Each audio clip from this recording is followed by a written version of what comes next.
अरे भाई। हाँ। अरे भाई, यहाँ पे कोई जैन स्थानक या जैन मंदिर भी है क्या? अरे मैं जनाब आ रहा कहाँ था वो है। मुझे बहुत काम है रे। दया पालो। घर नहीं कहाँ कहाँ था जा तड़क तड़क दिमाग खराब करना।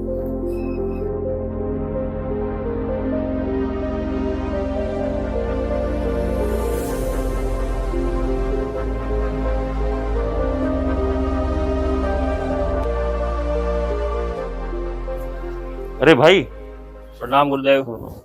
यहाँ पे कोई जैन स्थानक या जैन मंदिर है क्या? नहीं, यहाँ तो कोई जैनी स्थानक नहीं है।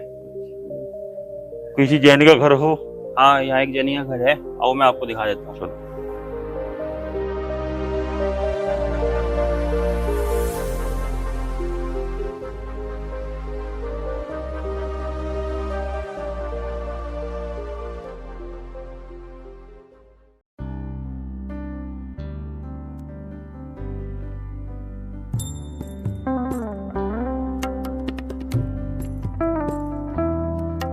चलो जी महाराज।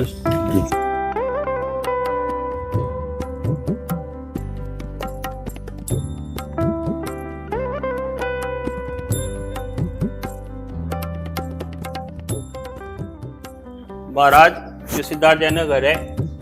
मैं चल रहा हूँ, मुझे आज्ञा दो। ठीक है, दया पालो भाई। अरे भाई, सिद्धार्थ जैन का घर यही है क्या? हाँ जी, घर तो यही है।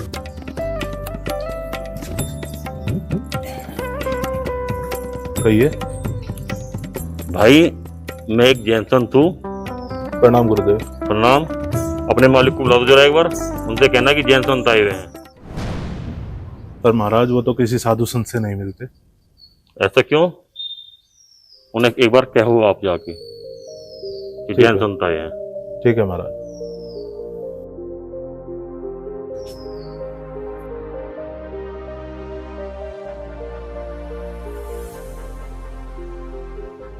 अरे यार तू किन किन साधु के चक्कर में पड़ रहा, कहाँ छोड़ गया उस साधु को? अरे भाई, वो कोई साधारण साधु नहीं है। वो एक जैन साधु है और उनकी क्रिया बहुत कठिन है। फिर कहाँ छोड़ गया उस साधु को? और सिद्धार्थ जैन के यहाँ पे छोड़ वो गया। सिद्धार्थ जैन हुआ? हाँ, वही लाला जी। ठीक है। तुम्हें पता है, जैन धर्म ही बस एक ऐसा धर्म है जिसके भगवान के पास कोई भी हथियार नहीं है। उनके पास सिर्फ एक ही हथियार है, अहिंसा परमो धर्म। क्या अहिंसा परमो धर्म? अरे यार मुझसे तो बहुत बड़ी गलती हो गई। मैं तो उनसे जाके माफी मांगता हूँ।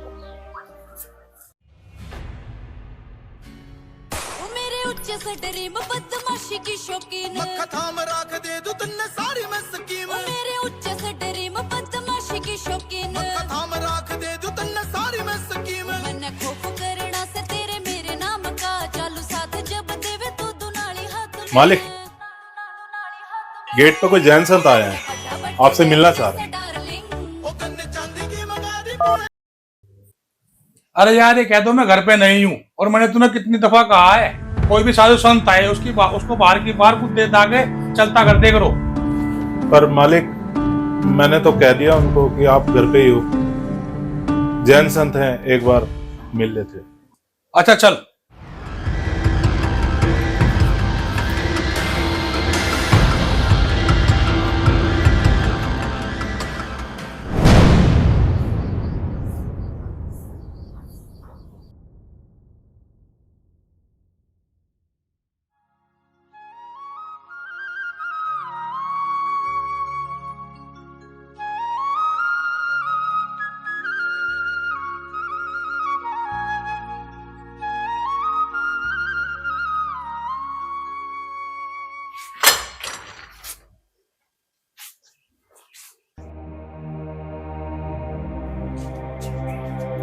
बताइए मुनि, क्या काम है मुझसे? सिद्धार्थ भाई, हम जैन साधु जगह जगह धर्म प्रचार के लिए विहार करते रहते हैं। अच्छा अच्छा, ठीक है। ये बताओ, बिहार के लिए तुम्हें पैसा चाहिए, साधन चाहिए? तुम जहाँ कहोगे मेरा नौकर तुम्हें गाड़ी से छोड़ाएगा।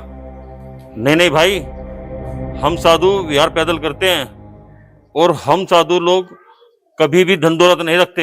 हम तो भोजन भी भिक्षा मांग कर खाते हैं। अरे तो मुनि, तुम्हें क्या चाहिए जल्दी बताओ, मैं लेट हो रहा। भाई सिद्धार्थ, कल से हमारा चतुर्मास बैठना है। अरे महाराज ये बताओ, ये चतुर्मास क्या होता है? भाई, जैन साधु का चतुर्मास आषाढ़ शुल्क एकादशी अर्थात देश यशनी एकादशी से शुरू होता है और कार्तिक शुल्क एकादशी अर्थात देवस्थान एकादशी तक चलता है, जो आमतौर पर जुलाई और नवंबर महीने के बीच होता है। इन 4 महीने में जैन साधु और साध्वियां एक ही स्थान पर रहकर धार्मिक क्रिया जैसे साधना, तपस्या एवं प्रवचन कर धार्मिक प्रचार करते हैं, ताकि वर्षा ऋतु में चलने फिरने से होने वाले जीवों की हिंसा होने से बचा जा सके। अरे तो महाराज ये तो बताओ, तुम मुझसे क्या चाहते हो? भाई, यदि तुम्हारी आज्ञा हो तो मैं तुम्हारे यहाँ पर चतुर्मास करना चाहता हूँ।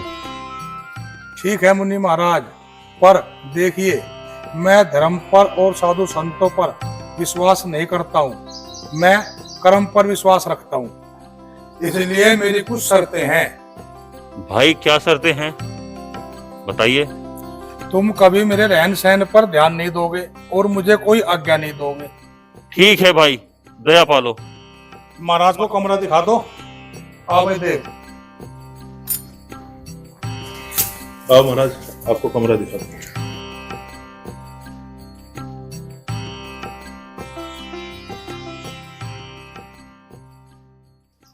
पारस भाई, महाराज जी, मैं शर्मिंदा हूँ। उस टाइम में जो है थोड़ा जल्दी में था, मैं पहचान नहीं पाया। आप मुनि महाराज हो। दया पालो, दया पालो। चलो।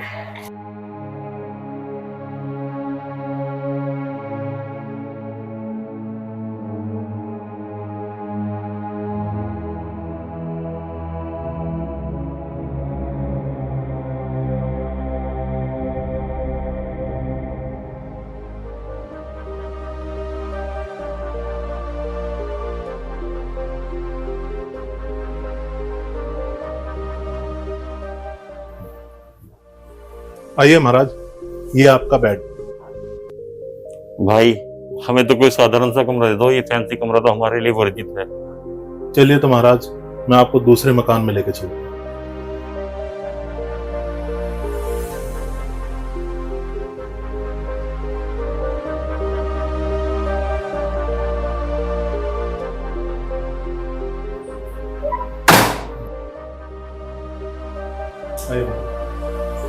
ये देखिए, ठीक है। भाई, कमरा तो ठीक है, लेकिन ये गद्दा हटाना पड़ेगा। जी, अभी हटा देता हूँ।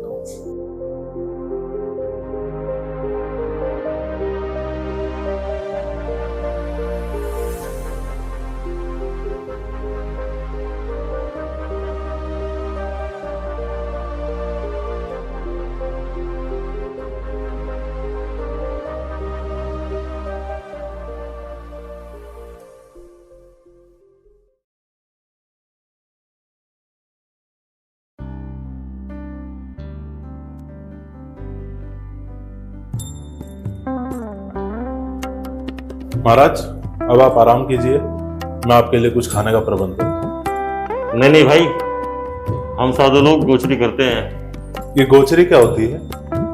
गोचरी यानी तुम्हारे हिसाब से भिक्षा मांगकर खाना, अर्थात पहले हम मांगकर लाते हैं, फिर उसको खाते हैं, उसको गोचरी कहते हैं।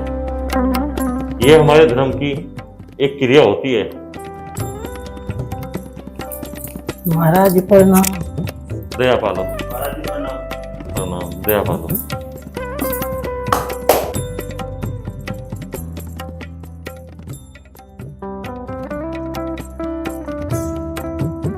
महाराज मेरे लिए क्या आदेश है? आपके लिए खाने में क्या बनवाऊं? बहन, साधु अपनी इच्छा से भोजन नहीं बताता। आपके यहाँ जो भी बना होता है उसी में अपनी क्रिया के अनुसार ले लेता है। महाराज, चलो तो फिर भोजन के लिए चलते हैं। ठीक है।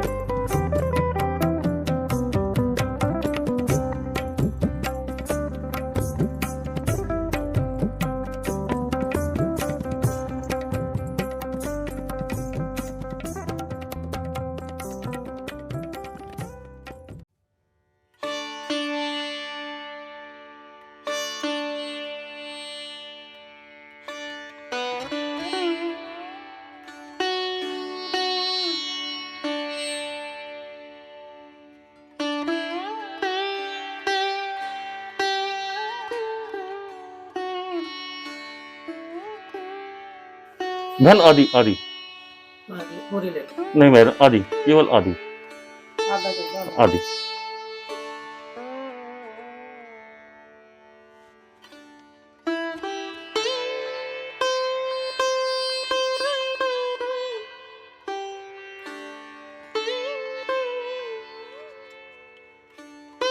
बस थोड़ा थोड़ा नहीं नहीं थोड़ा थोड़ा थोड़ा बस।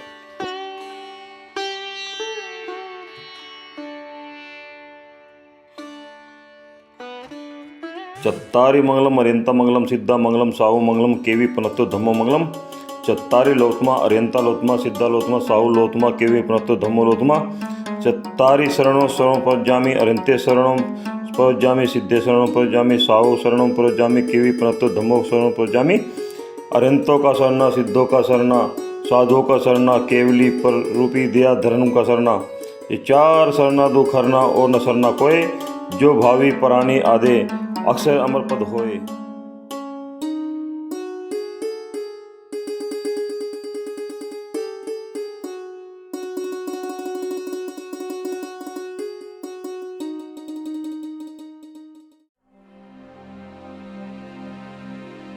नमो अरिहंतानम नमो सीतानम नमो अयरियानम नमो विछायानम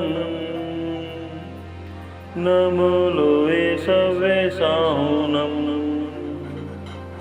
ऐसो पंच नमोकारो सब पावपनाश लो मंगलानं च सव्वे सिंह पड़वम हवै मंगलम।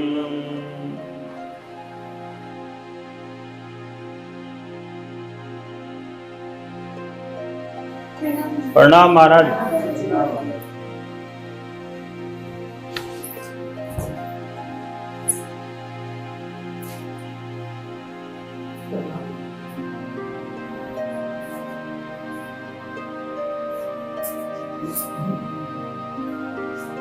श्रावक हमारे जनेऊ में गुरुदेव प्रणाम नहीं कहते, हमारे जनेऊ में मत्थे वंदामी गुरुदेव कहते हैं। ठीक है गुरुदेव। गुरुदेव मैंने सुना है आप भोजन में सब कुछ नहीं लेते, लेकिन आप मुझे अपनी इच्छा से ये तो बता सकते हो कि आप भोजन में क्या क्या नहीं लोगे। अभक्ष्य आहार नहीं लेते, जैसे मांसाहारी भोजन, मदिरा, जड़ वाली सब्जियां जैसे कि आलू, प्याज, लहसुन आदि, और शहद, मक्खन आदि, क्योंकि इनमें छोटे छोटे जीवों की होने की संभावनाएं अधिक होती है। गुरुजी हमारी जानकारी के लिए आप ये तो बता सकते हो कि आप खाने में क्या क्या ले सकते हो। बिना जड़ वाली सब्जियां, अनाज, दूध आदि।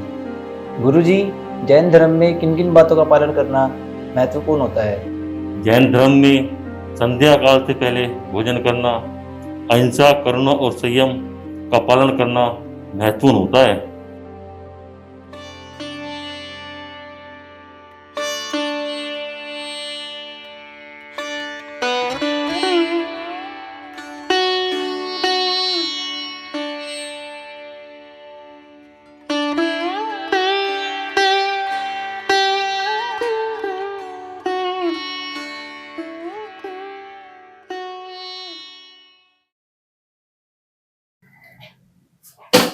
मेरे सपनों की रानी कब आएगी तू, आई रुत मस्तानी कब आएगी तू।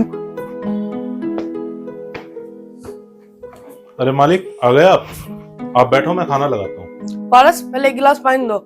मेरा खाना तो बाद में लगाना, पहले तू ये बता क्या उन्होंने खाना खाया? उन्होंने? किसने मालिक? मेरा मतलब साधु ने खाना खाया? खाना? नहीं मालिक, उन्होंने तो पिछले 15 दिनों से कुछ भी नहीं खाया। क्या? अरे क्या कह रहा है ये तू? उन्होंने पिछले 15 दिन से कुछ नहीं खाया? जी मालिक, गुरुजी के उपवास चल रहे हैं, वो सारा दिन में केवल गर्म पानी लेते हैं। महाराज महाराज दया पालो।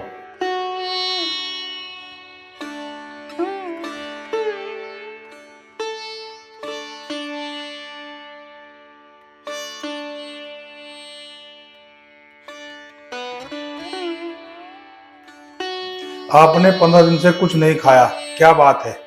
कुछ नाराजगी है क्या? इसने कुछ कहा आपसे? नहीं नहीं श्रावक, साधु तो राग और द्वेष से दूर होता है। साधु किसी से नाराज नहीं होता। रही बात गोचरी की, तो मैं 1 महीने के लिए दिन में केवल एक समय पानी, गोचरी में 5 वस्तुओं का प्रण लिया है। यदि 5 चीज में से कोई भी चीज मिल जाए तो एकासना कर लेता हूँ, वरना केवल पानी से उपवास कर लेता हूँ। महाराज, क्यों अपनी आत्मा को भूखा रख रहे हो? ये क्या अपनी आत्मा पर अत्याचार नहीं है? सिद्धार्थ भाई, आत्मा अजर अमर है। इसे ना भूख लगती है, ना प्यास लगती है, ना यह गीली होती है, ना यह जलती है। जिसे तुम अत्याचार की बता रहे हो, उसे हम संयम कहते हैं। मोक्ष प्राप्ति के लिए ईश्वर के द्वारा बताया गया सबसे उत्तम मार्ग है ये। संसार के सुखों को त्याग कर जो सुख आपने देखे ही नहीं, उनके लिए आप इतना कष्ट उठा रहे हो। इतनी कमाल की सोच है। संसार की सुख तो केवल एक भ्रम है।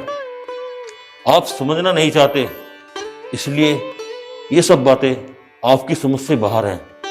वरना मेरे पास आपके हर प्रश्न का उत्तर है। एक बार आप नियम लेकर देखें। ये मत सोचना कि मैं कभी कोई नियम लूंगा या कोई व्रत करूंगा। डॉक्टर कहते हैं हरी सब्जी खाने से स्वास्थ्य लाभ होता है, और आप कहते हैं हरी सब्जी खाओ मत। डॉक्टर कहता है मछली खाओ, आप कहते हैं मांस मत खाओ। आप कहते हैं उपवास करो, डॉक्टर कहता है खाली पेट मत रहो। ये सब बेकार की बातें हैं। अरे, आपको ये सब बातें बेकार की ही लगेगी, क्योंकि आपकी आंखों पर तो अज्ञानता का पर्दा है। आप समझना ही नहीं चाहते। आप वो करते हैं जो विज्ञान आपसे कहता है। यदि आपसे डॉक्टर कहे कि आपकी गैस बनती है, आलू मत खाइए, तो आप आलू नहीं खाएंगे। यदि डॉक्टर आपसे कहे मोटापा कम करने के लिए गर्म पानी पीजिए, तो आप पिएंगे। लेकिन यदि जीव हिंसा से बचने के लिए आपसे कोई कहे कि गर्म पानी करके पिए, तो आप नहीं पिएंगे। यदि डॉक्टर मॉर्निंग वॉक के लिए कहे, तो आप करेंगे। लेकिन यदि नंगे पैर रहकर कहीं जाना हो, तो आप नहीं जाएंगे। यदि डॉक्टर तुमसे कहे कि तंत्र क्रिया ठीक रखने के लिए एक दिन कुछ मत खाना, तो तुरंत मान जाओगे। लेकिन अपने आत्म कल्याण के लिए उपवास या एकासना नहीं करोगे। देखो सिद्धार्थ भाई, हमारे जो तीर्थंकरों ने किसी प्रयोगशाला में परीक्षण नहीं किया, बल्कि उन्होंने अपने ऊपर प्रयोग किए और अपनी केवल ज्ञानी नजरों से इस समाज को कुछ नया दिया है।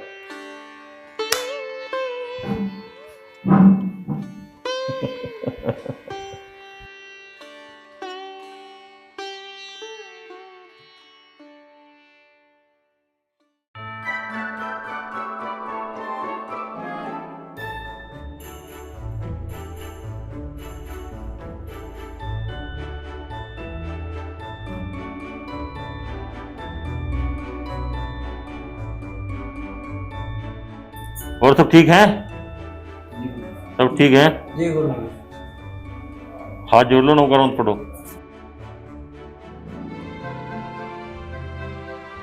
नमो अरिहंतानम, नमो सीधानम, नमो आयरियानम, नमो विछायानम, नमो लोए सवे साहुनम, नमो अरिहंतानम, नमो सीधानम, नमो आयरियानम, नमो विछायानम, नमो लोए सवे साहुनम।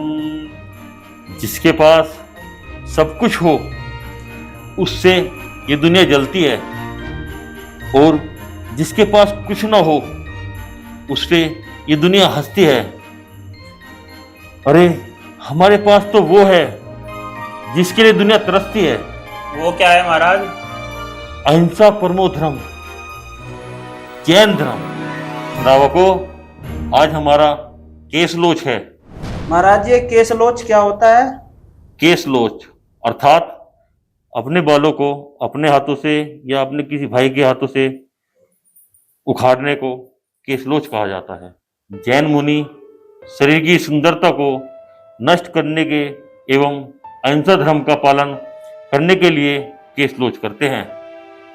वे बालों को उखाड़ते समय यह भावना रखते हैं कि इस कष्ट के साथ जो भी पाप कर्म निकल रहे हैं, इससे संयम की परीक्षा का पालन भी होता है। महाराज जी इससे तो बहुत दर्द होता होगा, और इससे करने से क्या मिलता है? केस लोच करने से स्वाधीनता एवं निर्दोषता गुण मिलता है तथा देह ममता नष्ट होती है।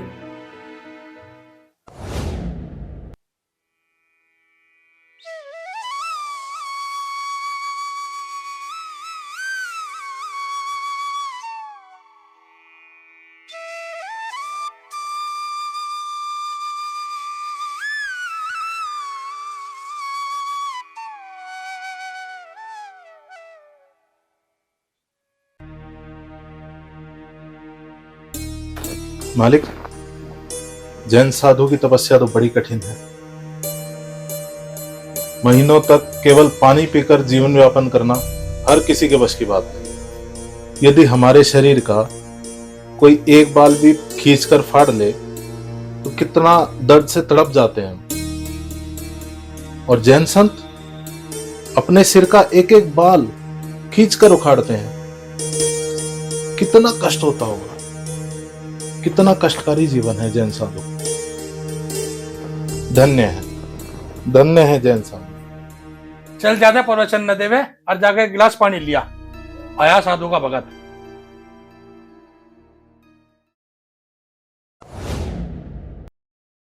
मथे वंदना में गुरु जी। दया पालो।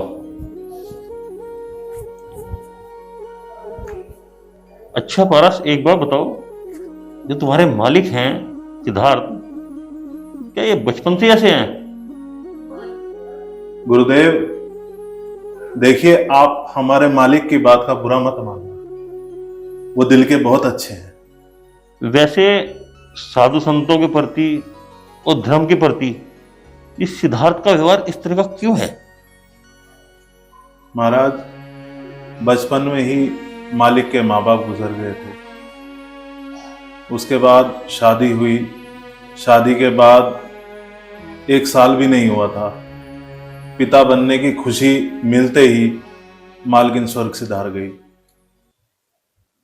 तब से हमारे मालिक ऐसे ही कठोर है। भाई, ये सब पिछले जन्मों के कर्म हैं, वरना ईश्वर किसी के साथ भी नाइंसाफी नहीं करता। सब ईश्वर की संतान है और कोई भी अपनी संतान को दुखी नहीं देख सकता। कर्मों के बंधन से तो पशु पक्षी जीव जंतु और तो और भगवान भी नहीं बचे। हम तो फिर भी मनुष्य हैं।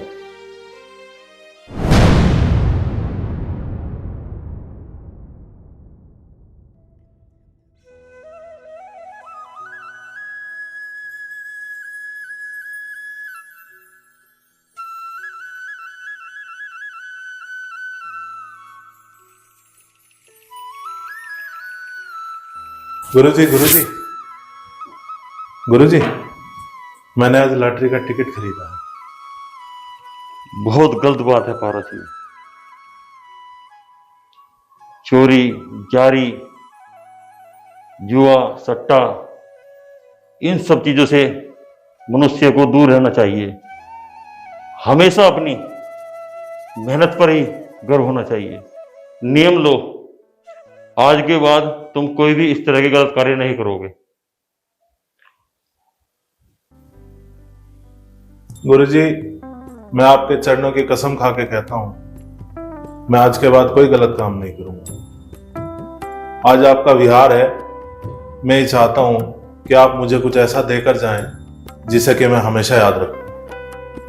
पारस, हम तो साधु हैं, हमारे पास देने के लिए कुछ नहीं, केवल दो चीज के अलावा। पहला दीक्षा और दूसरा धर्म लाभ।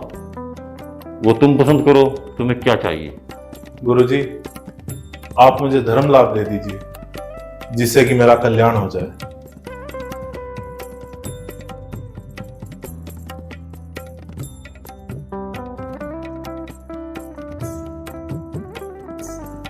ठीक है।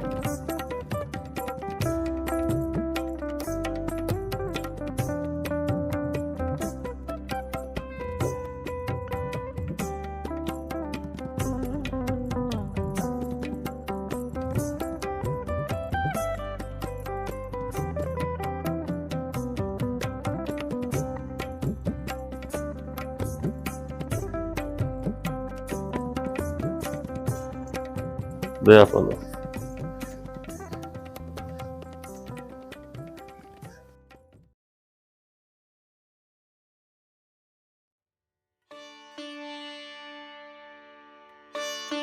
आपने हमें 4 महीने तक अपने यहाँ आसरा दिया, उसके लिए आपका बहुत बहुत धन्यवाद।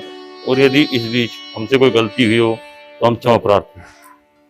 हमें भी क्षमा करना महाराज, क्षमा करना महाराज। हमसे भी कोई गलती हुई हो उसकी क्षमा मांगते हैं। देखो सिद्धार्थ भाई, मैंने तुम्हें वादे के मुताबिक 4 महीने तक कोई उपदेश नहीं दिया, लेकिन मैं तुम्हें जाता जाता एक उपदेश देना चाहता हूँ।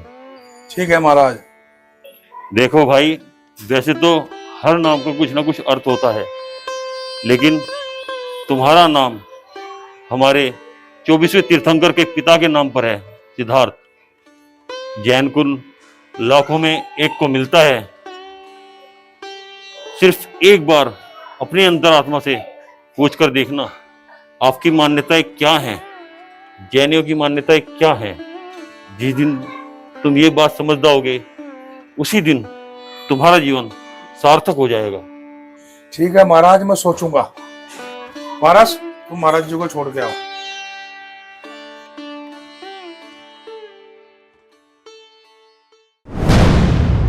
कजरा रे तेरे काले काले नैना।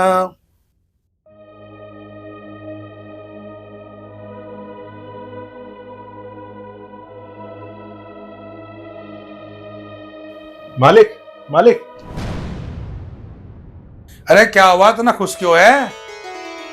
मालिक, कुछ दिन पहले मैंने एक लॉटरी का टिकट लिया था। मुझे 10 करोड़ की लॉटरी लगी है। मुझे तो लगता है गुरुजी का आशीर्वाद ही है। क्या 10 करोड़ की लॉटरी?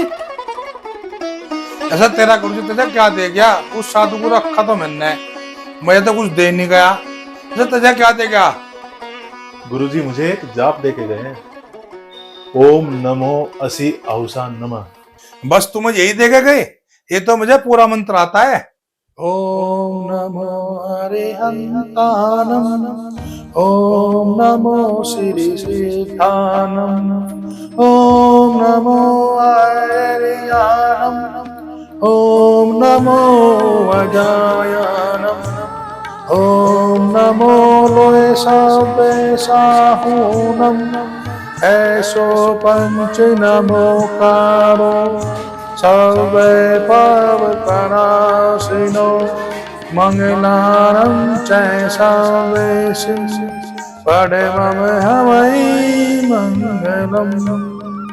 मालिक, आपके मुंह से पूरा मंत्र सुनकर मुझे यकीन हो गया कि इस मंत्र में कितनी ताकत है। ये देखिए, आपको ये मंत्र आज भी याद है। यह मंत्र कितना प्रभावशाली है। इसकी ताकत को पहचानिए मालिक, इसकी ताकत को पहचानिए। जरा सोचिए, जब इस मंत्र में इतनी ताकत है, जैन धर्म में कितनी ताकत होगी। ठीक है मुनि महाराज, पर देखिए, मैं धर्म पर और साधु संतों पर विश्वास नहीं करता हूँ। मैं कर्म पर विश्वास रखता हूँ। इसलिए मेरी कुछ शर्तें हैं। भाई, क्या शर्तें हैं, बताइए।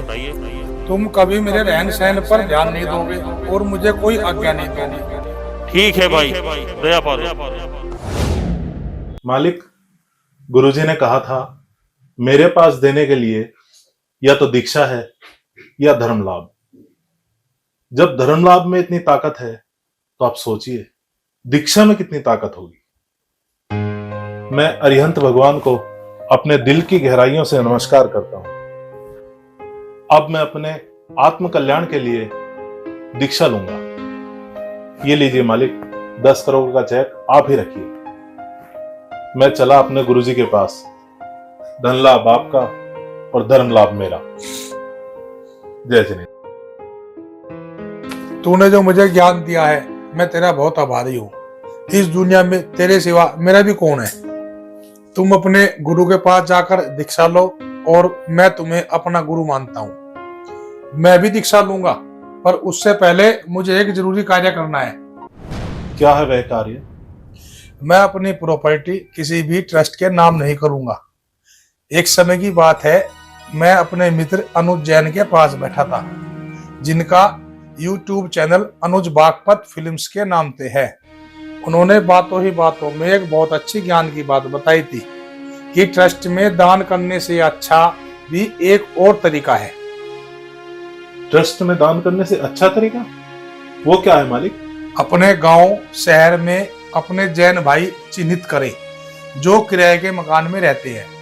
उनको एक 50-50 गज के फ्लैट बना कर दो, ताकि उनके सर पर छत आ जाए अपनी, और वे अपना लालन पोषण अच्छे से कर सके। और ये पूरी दुनिया में जैन समाज के द्वारा किया हुआ अलग ही कार्य होगा, और इससे हमारे जैनी भाइयों का आत्मबल भी बढ़ेगा। इसके अलावा स्कूल और अस्पताल भी खोल सकते हैं, जिससे जैनी भाइयों को निःशुल्क शिक्षा, निःशुल्क उपचार की सेवा मिलेगी। अरे मालिक, ये तो अनुज जी ने बहुत ही अलग हटके कार्य बताया है। हर गांव में, शहर में जो फिजूल में पैसा लगता है, दिखावे में पैसा लगता है, अगर वही पैसा इन चीजों में लगे तो हमारे जैन भाई कितने आगे बढ़ेंगे, और पूरे विश्व में हर जिले का, हर गांव का, हर शहर का जैन भाइयों का कितना नाम होगा। ये बहुत ही अच्छा कार्य है, और मैं इस कार्य को पूरा करके ही आऊंगा, चाहे कितना भी समय लगे। अब तुम जाओ, मैं इस कार्य को करके ही आऊंगा। ठीक है मालिक, मैं चलता हूं। ठीक है, जाओ तुम।